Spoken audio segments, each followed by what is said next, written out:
पति पत्नी के विवाद के बाद एक महिला अपने मायके में आ जाती है और वो मायके में आने के बाद अपने मायके वालों को और ससुराल वालों से कहती है कि वो आत्मनिर्भर बनकर आपको एक संदेश देगी, मैसेज देगी कि मैं किसी से कमज़ोर नहीं हूँ। उसने एक बिजनेस करने की प्लान बनाया था, कुछ पैसे उसने जमा भी किए हुए थे, लेकिन इत्तेफाक की बात ये थी उन्हीं दोनों उसके पास एक मोबाइल पर मैसेज आ जाता है और उस मैसेज में लिखा हुआ था कि आप 25 लाख रुपये जीत गई हैं। बस उसकी खुशी का ठिकाना नहीं था और ये बात उसने कानों कान किसी को खबर ही नहीं दी और कहा कि जब तक पैसे हाथ में नहीं जाएंगे, बिजनेस शुरू नहीं कर देगी, तब तक किसी को बताएगी नहीं। बस सब कुछ उसके मन मुताबिक चल रहा था। उस पर क्लिक करती है, सामने से कॉल आती है। कॉल आने के बाद वो मुबारकबाद देता है और कहता है कि तुम 25 लाख रुपए जीत गई हो, लेकिन इसके बदले में आपको 20,000 रुपये का टैक्स जमा करना पड़ेगा। टैक्स देने के बाद ये रकम आपके पास पहुंच जाएगी। ये एक शुरुआत थी। धीरे धीरे करके जो उसके पास उसने नकदी जमा की थी अपना बिजनेस शुरू करने के लिए, वो तो चली जाती है, माँ बाप से भी उधार ले लेती है, दोस्तों से भी उधार ले लेती है, अपनी खुद की जो ज्वेलरी थी उसको बेच देती है, माँ बाप की जो ज्वेलरी रखी हुई थी उसको भी बेच देती है। कुल मिलाकर उसने लगभग 7 से 7.5 लाख रुपए की नकदी उनके खातों में डाल दी थी। तब जाकर कहीं उससे होश आया कि उसके सारे के सारे पैसे निकल चुके हैं, ठगी हो चुकी है। अब वो करे तो क्या करे। सामने वाले फ़ोन वाले से व्यक्ति से रोते हुए गिड़गिड़ाते हुए अपनी परेशानी बयां करती है। कहती है कि मेरे पति से झगड़ा हो चुका है, मैं मायके में रह रही हूँ, ससुराल तो छूट ही गया है, अगर ये सब उन्हें पता चलेगा तो मायका भी छूट जाएगा, मेरे पैसे मुझे वापस कर दो। उस महिला ने हर तरह से कोशिश की, लेकिन वो सामने वाले नहीं पसीजे। जब बार बार वो रिक्वेस्ट कर रही है, रो रही है, तो सामने वाला कहता है कि ठीक है, हम तुम्हारे सारे के सारे पैसे वापस कर देंगे, लेकिन इसके लिए तुम्हें एक काम करना पड़ेगा।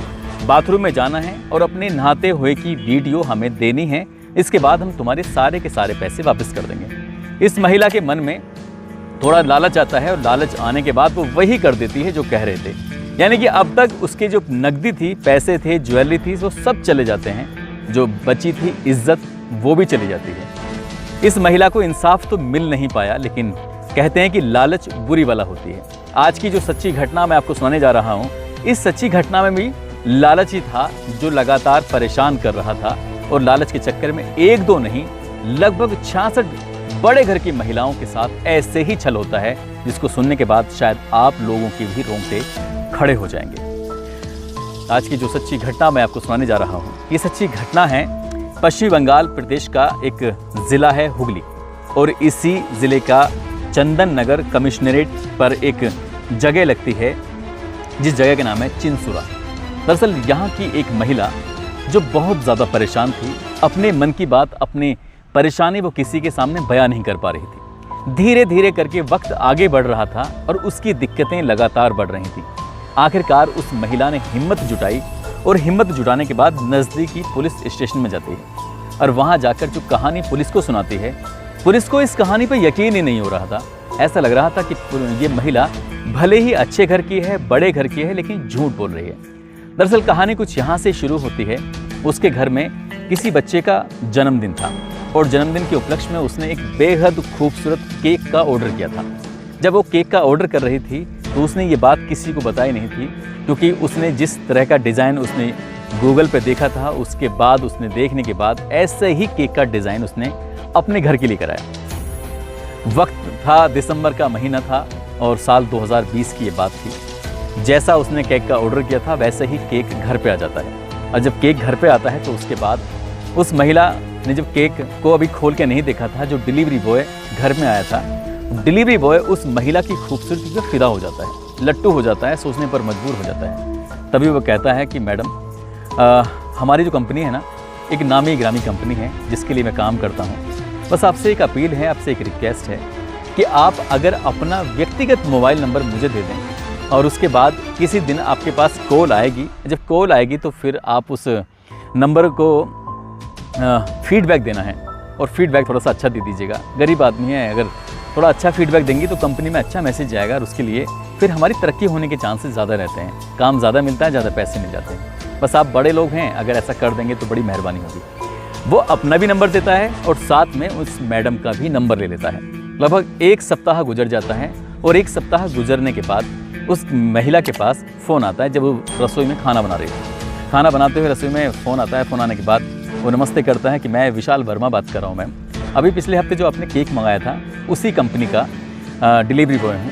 असल डिलीवरी बॉय किसी कंपनी का था, लेकिन केक वो नज़दीकी जो एक बहुत अच्छी शॉप थी वहाँ से लेके आया था।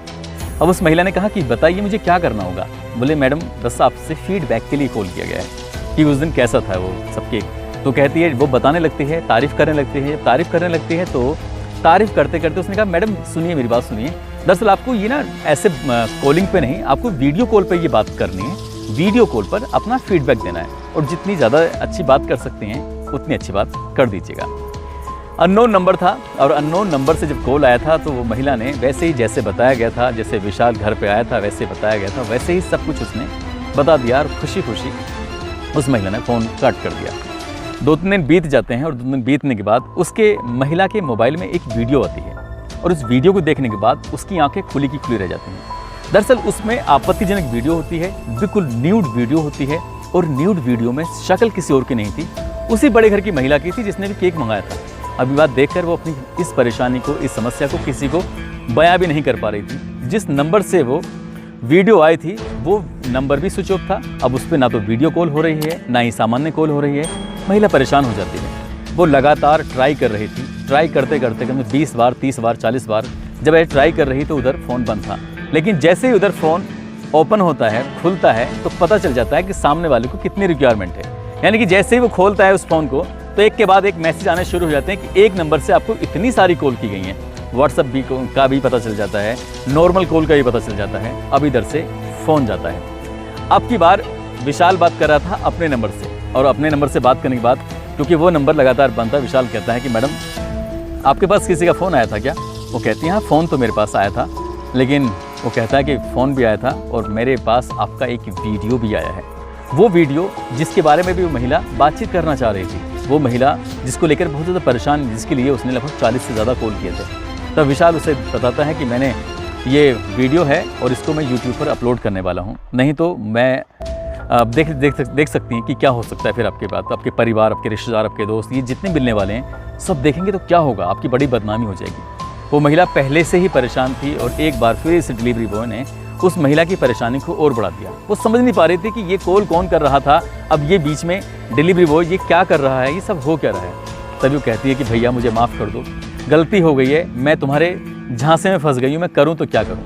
उन्होंने कहा ठीक है, जब तुम अकेली होगी तो हमें कॉल करना और हम तुमसे बात करेंगे। महिला जब अकेली होती है 1-2 दिन के बाद फिर वो उस लड़के को बुलाती है।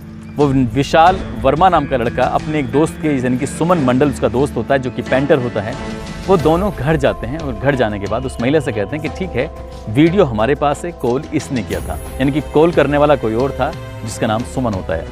अब बड़े ही इत्मीनान से वो महिला के पास बैठते हैं, उसे कुछ चाय की व्यवस्था कराते हैं, साथ ही उस महिला को मजबूर कर देते हैं उसके साथ गलत काम करने के लिए। उसके साथ वो शारीरिक संबंध बनाते हैं और जब उनका मन भर जाता है, तसल्ली हो जाती है, तब वो यहाँ से चले जाते हैं। लेकिन महिला एक बात से बिल्कुल अनजान थी, अब तक जो उसके पास वीडियो आई थी वो किसी ऐप के माध्यम से तैयार की गई नकली वीडियो थी, वो असली नहीं थी, क्योंकि उसने सिर्फ और सिर्फ अपनी जो वीडियो कॉल की थी, इस वीडियो कॉल से ही उसका फोटोग्राफ्स निकाला गया था। उस फोटोग्राफ्स निकालने के बाद एक नई वीडियो तैयार की गई थी। लेकिन जब दोनों लड़के घर में बैठकर उसके साथ शारीरिक संबंध बना रहे थे, तब ओरिजिनल वीडियो उसका अपने मोबाइल में उतार लिया गया था। एक बार फिर से वही वीडियो उस महिला को भेजा जाता है और महिला के होश फाख्ता हो जाते हैं। वो समझ नहीं पा रही थी कि एक केक के बदले में आखिरकार उसकी ज़िंदगी में और कितने भूचाल आने वाले हैं। अभी तक उसकी जो असली ओरिजिनल वीडियो थी, अब ओरिजिनल वीडियो भी, अब उसके बाद पैसे की डिमांड शुरू हो जाती है। कभी पैसे तो कभी ज्वेलरी, कभी उसके शरीर की डिमांड होने लगती है। महिला परेशान हो जाती है। 2-2.5 महीने तक लगातार उस महिला के साथ ऐसा ही चल रहा था और उस महिला ने आखिरकार फरवरी 2021 को नज़दीकी जब पुलिस स्टेशन में गई थी, जब ये पूरी कहानी उन्हें पुलिस वालों को सुनाई थी, तो पुलिस वाले कह रहे थे कि ये झूठी मनगढ़ंत कहानी है, ऐसा कहीं कुछ भी नहीं होता है। महिला बार बार रिक्वेस्ट कर रही थी, कह रही थी कि जिस नंबर से मेरे पास कॉल आया था ये नंबर वो रहा, आप चाहें इससे बात कर लीजिए। उस लड़का जो डिलीवरी बॉय है उसका नंबर मेरे पास है, चाहें तो आप उससे बात कर लीजिए। तभी पुलिस वालों ने 23 फरवरी 2021 की रात को अब एक जगह दबिश देते हैं। वो थी क्योटा, एक जगह होती है, उसका त्रिकोण पार्क होता है, उसी के पास में जो लोकेशन आ रही थी, उस लोकेशन के आधार पर पुलिस ने जब उच्च अधिकारियों से बातचीत की थी, कुल मिलाकर पुलिस उस घर में पहुंचती है तो वहां ऑलरेडी ये विशाल एक नई महिला के साथ आपत्तिजनक स्थिति में मिल जाता है। पुलिस वाले देखकर हैरान थे कि एक महिला शिकायत करने के लिए आई है, दूसरी महिला इसके साथ कमरे में है, ये चल क्या रहा है, ये हो क्या रहा है। पुलिस वाले उसे पकड़ के लेके आते हैं और पकड़ के लाने के बाद वो महिला तो चली जाती है जो घर में थी, क्योंकि उसका कोई पुलिस का कोई लेना देना नहीं था। लेकिन उसके बारे में बताया गया था ये कॉल गर्ल थी, मैंने इसको पैसे दिए थे, वो अपनी मर्जी से आई है। तो इसी तरह का रही बात उस महिला की जो पहले वाली बड़े घर की महिला थी, उसको लेकर जब दोनों का आमना सामना कराया गया तो उसने तरह तरह के आरोप उसी महिला पर उल्टे लगा दिए कि ये झूठ बोल रही है और इसने अपने घर वालों के इसके घर वाले यहाँ रहते नहीं हैं, उनकी गैर मौजूदगी में ये बुला लिया करती थी, मेरे साथ गलत काम कराया करती थी। उल्टा ही उस महिला पर जब आरोप लगाने शुरू किए तो वो महिला परेशान हो जाती है, वो सोचती है कि आखिरकार हो क्या रहा है। उसके बाद पुलिस ने जब इस लड़के का मोबाइल लेने के बाद और इस मोबाइल को उसने तलाशना शुरू किया है पुलिस ने, तो उसके अंदर 31 वीडियो ऐसी पाई गई थी जिसने फीडबैक के नाम पर उन महिलाओं की आपत्तिजनक वीडियो बना दी थी। अब पुलिस की आंखें खुलती हैं। इसके अलावा 25 बिल्कुल साफ़ सुथरी वीडियो थी जिसमें क्या महिलाओं के साफ़ सुथरे चेहरे थे और वीडियो कॉल के माध्यम से उनसे फीडबैक लिया जा रहा था। एक वीडियो उसमें ऐसा भी था जिसमें गन पॉइंट पर लेकर महिला का रेप किया जा रहा था। इसके अलावा कई वीडियो ऐसी थीं जिनके साथ शारीरिक संबंधी बनाने की वीडियो थी। पुलिस वाले जब ये देखते हैं तो उसके बाद फिर उससे बातचीत करना शुरू कर देते हैं। पुलिस को यकीन हो जाता है कि ये महिला ने जो अब तक कहानी सुनाई है वो पूरी की पूरी सही और सच्ची कहानी है। ये व्यक्ति जिसका नाम विशाल वर्मा होता है, ये झूठ पर झूठ बोल रहा था। पुलिस ने मौका पाते ही जो उसका दोस्त होता है सुमन मंडल, उसको भी गिरफ्तार करवा के थाने लेके आती है और दोनों से जब अलग अलग पूछताछ की जाती है तो गिनती 1-2 नहीं 66 महिलाओं की गिनती हो जाती है। 66 वो महिलाएं जिन्होंने ऑनलाइन उससे ऑर्डर दिया था और ऑर्डर में जो ये सामान लेके घर पहुंचता है वो डिलीवरी बॉय का, जो कि एक नामी कंपनी के लिए काम करता था। तब पुलिस की आँख खुलती है, पुलिस हैरान रह जाती है और इसके बाद पुलिस इन 66 महिलाओं के पास भी पहुँच जाती है। कई महिलाएं तो ऐसी थीं जिन्होंने ये बात बताने से साफ इनकार कर दिया, कई महिलाएं तो ऐसी थीं जो ये बोलने को बिल्कुल तैयार नहीं थी, कई महिलाएं तैयार भी हो जाती हैं जो अपनी ज़िंदगी से जुड़े हुए इन किस्सों को सुनाने के लिए तैयार हो जाती हैं जो उनके साथ हुआ था। लेकिन किसी ने भी रिपोर्ट लिखाने की ज़रूरत जहमत महसूस नहीं की। काश कि पहली ही महिला ने अगर सही वक्त पर रिपोर्ट लिखवाई होती तो 65 महिलाओं के साथ ऐसा घिनौना और गंदा कृत्य होता ही नहीं। लेकिन 66वीं महिला ने जब जाकर थाने में रिपोर्ट लिखवाई है, जाकर अपनी सारी आपबीती बयां की है, तब जाकर ये चैन टूटी थी और उसके बाद भविष्य में शायद किसी महिला के साथ ये लड़के तो कभी कुछ कर नहीं पाएंगे। ऐसे ही फिर पुलिस ने इन दोनों से पूरी जानकारी लेने के बाद एफआईआर में जो दर्ज हुआ था वो जो चार्जशीट लगानी थी उन्हें गिरफ्तार किया, जेल भेजा और जेल भेजने के बाद पुलिस की कोशिश थी कि उन्हें कड़ी से कड़ी सज़ा मिलनी चाहिए ताकि भविष्य में वो किसी महिला के साथ ऐसा ना कर सकें। पुलिस ने जब उनसे पूछताछ कर रही थी तो पूछताछ के दौरान ही उन्होंने बताया कि जब जब वो किसी के घर जाते थे तो ये देखते थे कि महिला कितनी लालची है।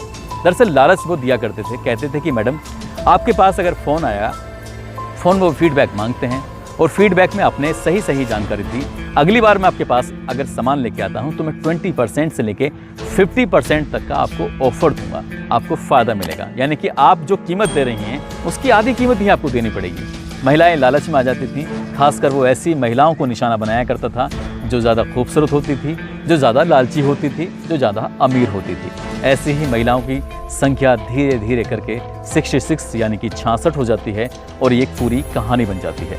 दोस्तों, आजकल लूटने के, क्राइम करने के तरीके बदल चुके हैं। इसको लेकर अलग अलग, चाहे पश्चिम बंगाल की कहानी थी, पश्चिम बंगाल ही नहीं, और मैंने शुरुआत में आपसे बताई थी उत्तर प्रदेश की कौशाम्बी की कहानी थी, उसका लिंक मैं अपने डिस्क्रिप्शन में भी डाल दूंगा। आप चाहें तो उस कहानी का लिंक देख सकते हैं कि आखिरकार पूरी कहानी क्या थी, उस लड़की के साथ आखिरकार हुआ क्या था, बाद में पुलिस ने उसकी कितनी मदद की थी। क्राइम के तौर तरीके पूरी तरह से बदल चुके हैं। पश्चिमी बंगाल ही नहीं, उत्तर प्रदेश ही नहीं, बल्कि उत्तराखंड या आसपास के जितने भी प्रदेश हैं हमारे देश के अंदर, यहाँ पर क्राइम करने का तरीका पूरी तरह से बदल चुका है। साइबर क्राइम इस वक्त पूरी तरह से हावी हो चुका है और यही कारण है कि लगातार लोगों के साथ ठगी होती है, चाहे उनका शारीरिक शोषण हो, चाहे उनके आर्थिक शोषण हो, लगातार उनका शोषण पर शोषण हो रहा है। दोस्तों, इस पूरे घटनाक्रम को सुनाने का उद्देश्य भी किसी को परेशान करना नहीं है, किसी का दिल दुखाना नहीं है, बल्कि आपको जागरूक करना है, आपको सचेत करना है